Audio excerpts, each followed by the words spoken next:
Your wife's kid has no right calling us. Grandma and Grandpa, my mom said to my 14-year-old stepdaughter on Christmas. Right in front of everyone. My 8-year-old son stood up, walked over, and said something that made the room go silent. Hey, Reddit. My mom told my stepdaughter she wasn't family on Christmas night after 10 years of raising her. My 8-year-old son's response made everyone freeze. Then I cut them off completely and watched everything collapse. Here's what went down. Blake here, 38 male, industrial electrical engineer, working in suburban Columbus, Ohio. The story I'm about to tell happened last Christmas, but it's been building for a decade. I've been holding this in for months, trying to process everything that went down. But after seeing how it all played out, I need to get this off my chest. I work for a company that handles electrical system maintenance for manufacturing plants along the industrial district south of Columbus. It's not glamorous work, crawling through machinery at weird angles, diagnosing failing systems in 100-degree heat, replacing components that weigh more than most people can lift, but it pays around $62,000 a year, enough to support my family and keep the lights on. I wake up at 5 a.m. and usually don't get home until after dark. That's been my life for 15 years. The job's tough but honest. I spend my days in warehouses and manufacturing facilities, keeping the electrical systems running so production doesn't stop. When a conveyor belt stops moving or a machine loses power, I'm the guy they call. It's physically demanding work that leaves my hands permanently stained with grease and my back perpetually sore. But I'm good at it, and it provides for my family. That's what matters. About 11 years ago, I got electrocuted while fixing an industrial panel at a manufacturing plant. Some contractor had wired it completely wrong, crossed the neutral and hot wires, didn't ground anything properly, basically created a death trap waiting to happen. When I opened that electrical box to diagnose why the line kept tripping, the surge hit me before I could react. The jolt threw me backward about 6 feet. My hand felt like someone had stuck it in a fire. The burn wasn't severe enough to be life-threatening, but it was bad enough that my supervisor called an ambulance and made me go to the emergency room. I protested the whole way there, saying I was fine and could just wrap it up myself. The EMTs weren't having it. That's where I met Jen. She was working the night shift at the hospital, and she's the one who cleaned and bandaged my wound. I'll never forget how she tried not to laugh when I kept acting like everything was fine even though my hand was visibly shaking from the pain, and I could barely hold the clipboard to sign intake forms. She had this way of being professional while also seeing right through my tough guy act. We talked for 2 hours while waiting for the doctor to sign my discharge papers.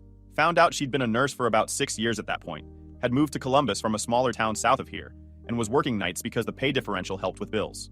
She had this laugh that made the fluorescent-lit emergency room feel less depressing, made jokes about my insistence that I was totally fine, while clearly in pain. When I finally got discharged around 2 a.m., I asked if I could take her to breakfast sometime when she wasn't working. She smiled and wrote her number on one of those little notepads nurses carry around. Said she'd be free that Thursday if I was still interested, and not just high on painkillers. But what made me come back to the hospital the following week wasn't just Jen. During that first conversation in the emergency room, she told me she had a little girl named Sophie who was 4 at the time.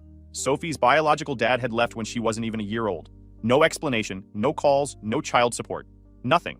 Just disappeared one day like he'd never existed.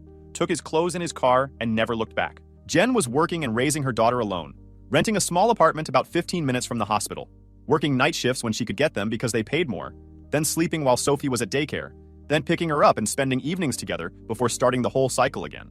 It sounded exhausting just hearing about it. That Thursday breakfast turned into dinner dates, which turned into weekend meetups. We took things slow because Jen was protective of Sophie and didn't want to introduce her daughter to someone who might not stick around. I respected that. We dated for about 3 months before she even mentioned the possibility of me meeting Sophie. The first time I met Sophie was on my 3rd official date with Jen. She'd arranged for us to have lunch at this diner near her apartment. The little girl was sitting in a booth, her tiny hands holding a plastic fork way too big for her grip, looking at me with these curious but cautious eyes. She had the same dark hair as her mom, pulled back in a ponytail with a bright pink scrunchie. I didn't know what to do or say. I'd never really been around kids much. Didn't have younger siblings, most of my friends didn't have kids yet. So I just sat down across from her and asked what she liked to eat. Sophie looked at me for a long moment, sizing me up the way only small children can. Then she said very seriously, "Pancakes with smiley faces. But the syrup has to be warm, not cold syrup." Simple as that. But I knew right then I'd fallen for both of them. From then on, everything just flowed naturally. Jen and I kept dating, and Sophie gradually warmed up to me. Started calling me Uncle Blake after about 2 months. Then just Uncle after another few months. I'd come over on weekends and we'd go to the park. I taught her how to ride her bike without training wheels in the parking lot of her apartment complex. Read her bedtime stories whenever Jen had to work night shifts and couldn't be there to tuck her in. I treated Sophie like she was my own daughter, even though no paperwork or biology said otherwise. Showed up to her kindergarten graduation. Helped Jen pack lunches for her first day of first grade. Learned to braid hair by watching YouTube videos because Sophie wanted her hair fancy for picture day, and Jen had to work. Fixed her broken toys instead of just buying new ones. The normal stuff parents do. A year later, I proposed to Jen. We had a small wedding at a local church with just family and a few close friends. Sophie was our flower girl, wearing a pink dress she picked out herself. It was one of the happiest days of my life. 2 years after the wedding, Carter was born. The little guy was the joy of the whole family. But what was most special was how Sophie loved her little brother. She was only 7 but already knew how to help with diaper changes and could sing him to sleep with songs she made up herself. Watching those two together, I believed our little family was perfect. But there was one dark corner I kept deliberately avoiding: my parents. Richard and Linda Mitchell live in suburban Westerville. They've been retired for 5 years.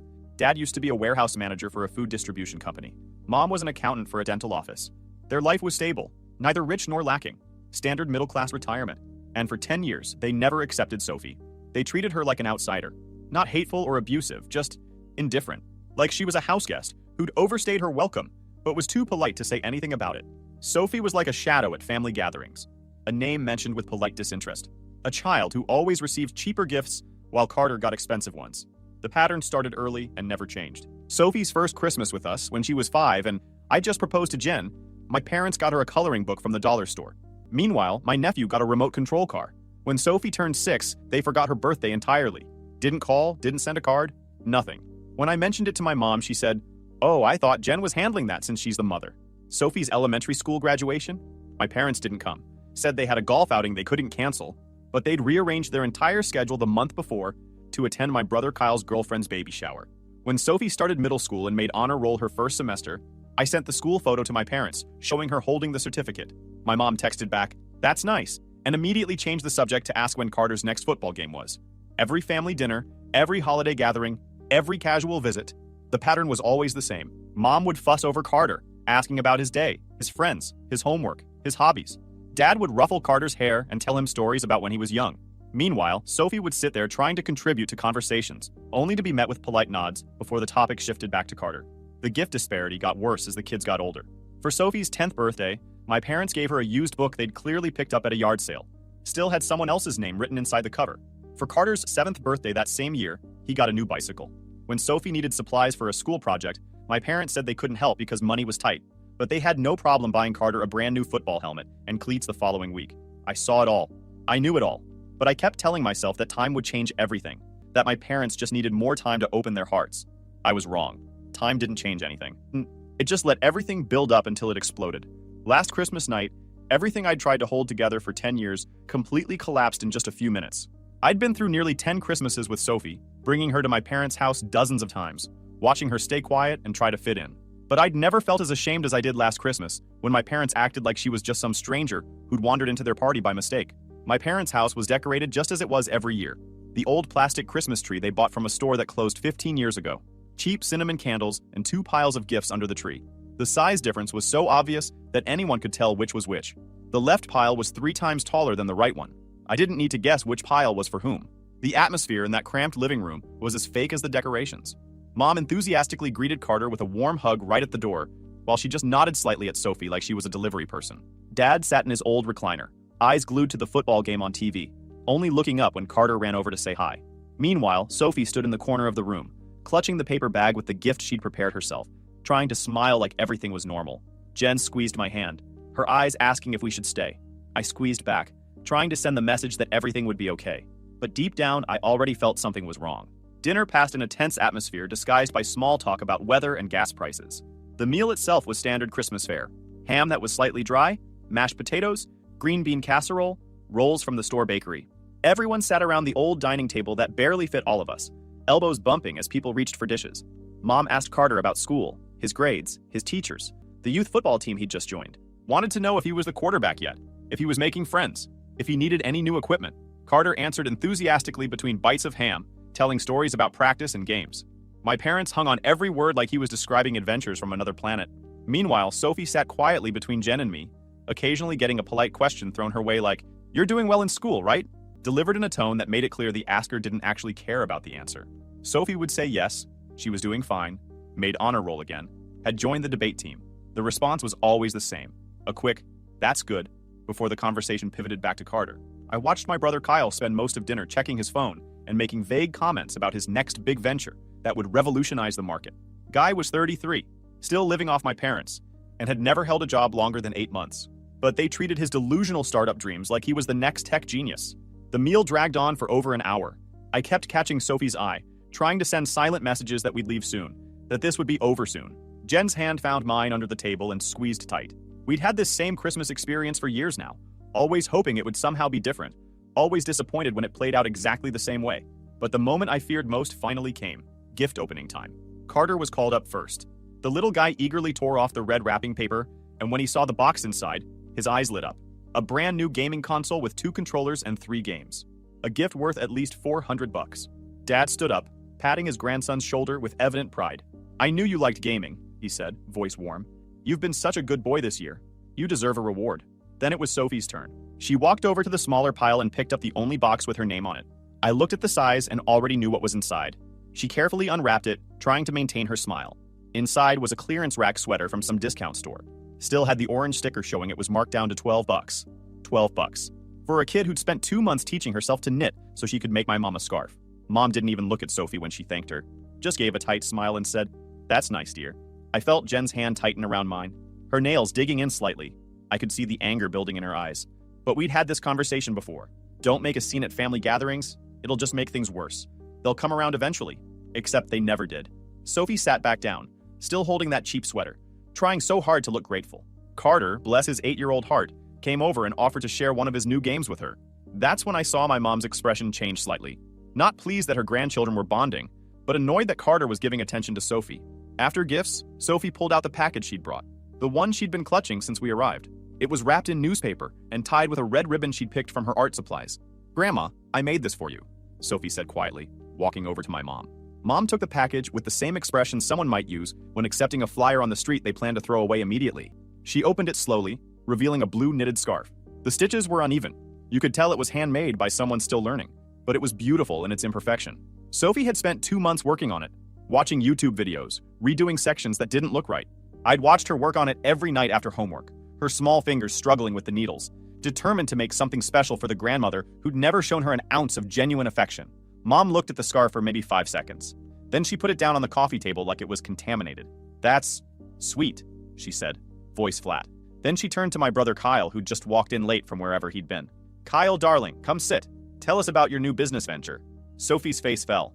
She'd been dismissed, rejected, and everyone in that room saw it happen. That's when my mom dropped the bomb that changed everything. She was talking to Kyle about his latest failed startup idea when Sophie quietly asked if Grandma was going to try on the scarf. Just wanted to see if it fit right. Wanted to see if her work meant something to someone. Mom turned to look at Sophie, and I saw something in her expression I'd never seen before. Not just indifference. Actual hostility. "Your wife's kid doesn't have the right to call us Grandma and Grandpa," Mom said, her voice loud enough for everyone to hear. She looked straight at me. "I only have one grandson." The room went completely silent. The football game kept playing on TV. The cheap candles kept flickering. But every person in that room had stopped breathing. Sophie's face went pale. Jen's hand went to her mouth. My dad didn't even look up from his recliner, which told me everything I needed to know about whether he agreed with his wife. I was about to stand up when something unexpected happened. Carter, my 8-year-old son, put down his new gaming controller. He walked across the room to where Sophie was standing frozen. Then he looked directly at his grandmother and said something that made every adult in that room go quiet. "If Sophie's not your granddaughter, then I'm not your grandson."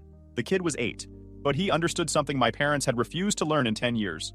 He took Sophie's hand and said, "Come on, we're going home." Carter walked toward the door, still holding his sister's hand. Sophie was crying now, silent tears running down her face. Jen was already grabbing our coats, and I was standing there looking at my parents, trying to find any words that would make sense of what had just happened. But there were no words. Just the sound of Carter's little feet walking away from people who didn't deserve to be called his grandparents. "Blake, don't be dramatic," Mom said, her voice sharp. "I'm just saying the truth. She's not blood family. Neither is Jen," I said quietly. "Should I divorce her because she's not blood?" "That's different," Dad finally spoke up. "Jen's your wife. The girl is just what?" I cut him off. "Just a kid I've been raising since she was 4? Just a kid who calls me dad even though she doesn't have to? Just a kid who made a gift for someone who won't even look at her?" My mom stood up. "We have been nothing but kind to that girl." "Kind?" Jen's voice was shaking. "You gave her a $12 clearance sweater while Carter got $400 worth of gifts. You've been tolerating her existence, not being kind." "How dare you?" Mom started. "We're leaving," I said, "and we're not coming back." "Blake, you're overreacting." "No, Mom. I'm 10 years too late with this reaction." We left. Carter still held Sophie's hand the entire drive home. Nobody talked. The silence in the car was heavy, but not uncomfortable. More like everyone was processing what had just happened and didn't have words for it yet. The Christmas lights decorating houses along the way blurred past the windows, all those cheerful displays feeling like mockery after what we just experienced. When we got to our house, Sophie went straight to her room. I heard her crying through the door, but Jen said to give her space, that she needed time to process everything on her own terms. Jen went up about 20 minutes later and stayed with her for over an hour. I could hear quiet talking but couldn't make out the words. Carter came downstairs after changing out of his dress clothes. Sat next to me on the couch where I was staring at nothing, not even bothering to turn on the TV. "Dad, are Grandma and Grandpa bad people?" he asked. "How do you answer that to an 8-year-old? I settled on, they made a bad choice today. Sometimes people make bad choices. But they've been making that bad choice for a long time, haven't they?" To Sophie, Kid was more perceptive than I'd given him credit for. "Yeah, buddy, they have been. Then they are bad people," he said, with the kind of certainty only children possess. Good people don't keep making the same bad choice over and over when they know it hurts someone. Can't argue with 8-year-old logic when it's that solid. That night, I couldn't sleep. Kept replaying everything in my head. Not just Christmas night, but years of accumulated moments. All the times I'd made excuses for my parents' behavior. All the times I'd told Sophie to be patient, that they'd come around eventually. All the times I'd chosen keeping the peace over standing up for my daughter, because that's what she was. My daughter. Not biologically, but in every way that actually mattered. And I'd failed her by letting this go on for so long. The next morning, I made a decision that I should have made years ago. For the past 8 years, I'd been sending my parents $1,200 every month. They'd been struggling since retirement. Dad's pension from the warehouse management job wasn't as generous as they'd expected, and they had debt from repeatedly bailing out my brother Kyle's various failed business ventures. Every few months, Kyle would show up with some new startup idea that needed just a little seed money to get off the ground, and my parents would hand over thousands of dollars they didn't have. I'd been helping them stay afloat, covering their mortgage payment, utility bills, car insurance, and various other expenses they claimed they couldn't afford. Started doing it right after Carter was born, when my income had finally reached a point where I could comfortably help them out. Figured it was the right thing to do, taking care of parents who'd taken care of me. $1,200 a month for 8 years straight. Never missed a payment. That's $115,200 total that I'd sent them. Money that could have gone towards Sophie's college fund. Money that could have paid for family vacations, or Jen's student loans from nursing school, or a bigger house. Instead, it went to people who couldn't show basic human decency to a 14-year-old girl who'd never done anything wrong except not share their DNA. I called the bank and canceled the automatic transfer. Then I blocked my parents' numbers. By that evening, my brother Kyle was calling. I let it go to voicemail. He left a message about how I was destroying the family over hurt feelings and needed to man up and apologize to Mom. Apologize. They wanted me to apologize. 3 days after Christmas, my dad showed up at my house. I was in the garage working on my truck when he pulled up. He got out of his car looking tired and older than I remembered. "We need to talk," he said. "About what?" I asked, not putting down my wrench. "About what happened. Your mother, she didn't mean it the way it sounded." "Really?" "Because it sounded like she told my daughter she wasn't family." "Pretty straightforward." "Sophie's not your daughter," Dad said. "Not legally." That's when something snapped in me. "I've changed her diapers," I said, my voice eerily calm. "I've stayed up with her when she was sick. I've helped her with homework. I've taught her to ride a bike. I've been to every parent-teacher conference. I walked her to her first day of kindergarten, and I'll walk her down the aisle at her wedding someday. So you can take your not legally and get off my property." "Blake, be reasonable." "Reasonable?" I laughed. "I've been reasonable for 10 years. Watching you treat her like an inconvenience. Watching Mom give her clearance gifts while Carter got expensive presents. Making excuses for your behavior because I thought family was supposed to stick together. But you're right about one thing. She's not your family. Because family doesn't treat kids like that." Dad's face went red. "We took you in when you were a kid. We raised you. This is how you repay us? By cutting us off? You raised me. Past tense. Your job was done when I turned 18. Everything I've sent you since then was a gift. And gifts can be taken away when the recipient proves they don't deserve them. The money is going somewhere better now. Sophie's college fund, Carter's savings account, maybe a family vacation where everyone is actually treated like family." Dad left without another word. A week later, my phone exploded with messages. Extended family, cousins I barely talked to, my mom's church friends, all of them weighing in on the situation. My mom had gone on social media painting herself as the victim, posted about her ungrateful son who abandoned his elderly parents, and how modern young people have no respect for family values. The post got shared in her church group and local community pages. Comments rolled in from people who didn't know the full story. Poor woman. Kids these days are so selfish. Blood family should always come first. Praying for her to be reunited with her son. My brother Kyle shared the post with his own commentary about how I'd completely changed since marrying Jen, and how she was isolating me from my blood family. The irony of Kyle talking about family values while living off our parents' money at age 33 wasn't lost on me. Jen read those comments, her eyes turning red. Then she turned to me and asked, "Do you want to respond?" I thought about it. Could write a lengthy post explaining everything, list every time they discriminated against Sophie, detail the $115,200 I'd sent them over 8 years, expose every double standard. But I didn't need to do all that. I just posted one photo, the blue knitted scarf with uneven stitching lying on our coffee table. Simple caption: my 14-year-old daughter taught herself to knit for 2 months to make a gift for the person she called grandma. That woman refused it and said, "Your wife's kid doesn't have the right to call us grandma." I have nothing more to explain. No attacks, no mention of money, just the truth and the scarf. Within a few hours, the comments under my post began to change. She said that to a 14-year-old? The girl's been in the family all these years and still isn't considered a grandchild? The scarf is beautiful. Poor kid. I can't imagine anyone saying that to a child. Then the comments under Mom's post began to shift as well. People started asking questions, started doubting, started seeing the other side of the story. Some of her church friends even commented asking if she'd really said those words to a child. Mom took down her post within 24 hours. But screenshots live forever, and the damage was done. 2 weeks after Christmas night, when I got home from work, Jen handed me a package. No sender name on the outside, just an address from a law office in the wealthiest area of Columbus. I opened it. Inside was a thick envelope and a handwritten letter. The moment I saw the familiar handwriting, my heart skipped a beat. It was from Aunt Margaret. Margaret Mitchell is my dad's older sister. She's 72, widowed for 8 years. Her husband used to own a large car dealership in Columbus and left her considerable wealth when he passed. She has no children and lives alone in a mansion across town. I'd only met her a few times in my life, mainly at family funerals or weddings. But what I remembered most about Margaret was how my parents talked about her. They hated her. Hated that she was wealthy but never lent them money. Hated that she lived independently and didn't need anyone. Hated that she was the only person in the family who dared say things to their faces that no one else would say. To me, Margaret was the relative I'd always wished I had more of.